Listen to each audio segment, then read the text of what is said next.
Hey everyone, Cang Snow here for Lightspeed-saber League, the world's fastest light-based fencing, coming at you with another fight commentary. This time we're going to go over Grif versus Moose in the men's qualifiers at Lightspeed and New Hope.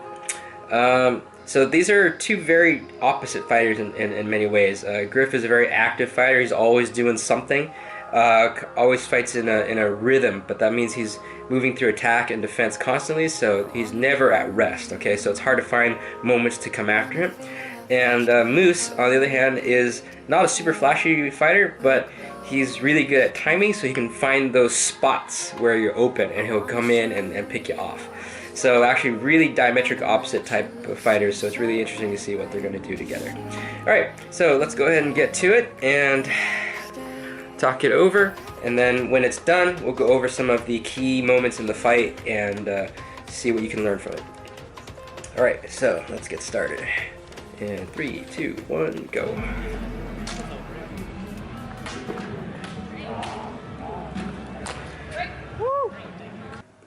We usually like to highlight some of the better hits in the matches at the start just to get you interested, you know. I spelled Grif's name wrong at the start here.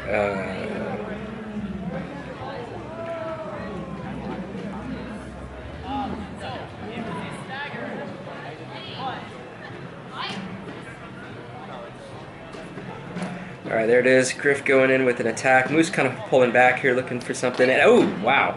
That was a nice pick off there. I barely saw that one there. It is right there.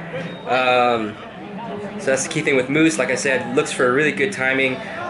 Grif right between the attack and the defense. Moose picks him off just barely and also gets out of the way as the attack comes in. That's what's so important about getting clean contacts. Got to get in, get out real fast, and pow! Damn, that is... Alright, so that was a beautiful play. That's a good example of what Grif does. So he attacks, defends, and that one he did a nice deflector too, knocked Moose way the hell out, and then came in with a bolt return, which was amazing. Just clipped the shoulder on that one. Really, really great play. And another big move right there. I think that might have been a delayed action. Grif comes in overhead, slows it down just enough. Moose goes over for a deflector but misses it because he's just going a little bit too early. Grif comes in with a big shot on the chest. Beautiful move. Alright, Grif's got that boxer footwork and kind of bolts in there. Not as solid as the last one. Moose gets the first contact there. I don't think we have a replay on that one. A little hard to see. So,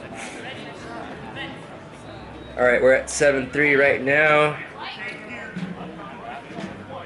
Okay. So look how Grif is always moving his hands. He kind of starts right here and then elevates up like that, and makes sure that every time you go for his hands, he's always moving it away. So it's a good motion for him. And looks like Moose misses the last deflector right there as well. Not too flashy or anything like that, but that is still a clean contact, and that gives him 3 points, and Grif takes it for 10-3. Alright, it is time for the technical review, where we review a few key encounters to help you improve your Lightspeed-saber fencing. Alright, so this one was really subtle, so we had to highlight it in the slow-mo.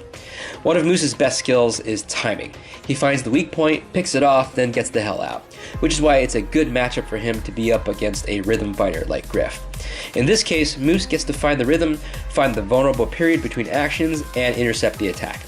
Throw in this great feat of mobility as he dodges the overhead, and you get this really nice squeaky clean three-pointer. Now, on the other hand, being a rhythm fighter means there's a lot of power packed into everything that Grif does, since a shield or a deflector also loads his next attack, and vice versa. So if you watch this, Grif attacks, defends, and then finally lands with a bolt return attack. Now, note in particular, this big deflector 2, which throws Moose way off, opening him up for the bolt return. Finally, a lot of people new to Lightspeed-saber perceive it as dominantly a hand sniping game. While that is a major component of the game at the beginner to intermediate level, at the upper levels you start to see that this is not true anymore. Throughout this match, Grif keeps his hands moving at all times, so they're hard to hit, and Moose keeps his distance carefully so that his hands are hard to hit.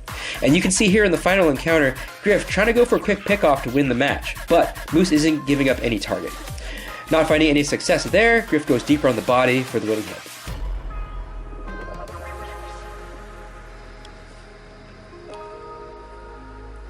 Alright, so that's it for this one. Thanks for watching, and we'll see you in the next fight video. Hey everyone, Cang Snow here. Just want to thank you for watching our video and to remind you to always do Lightspeed saber fencing with the proper equipment. Now, I'm not just talking fencing gloves and a mask, I'm also talking the Lightspeed blade. You can get these along with shirts, jackets, and patches at lightspeed-saber.com. There you'll also find our competition rules, techniques, and a fighter map showing affiliated clubs and schools and individuals near you, so you can add yourself to the map and get together with others and form your own training base. Thanks for watching, thanks for subscribing, and thanks for your support.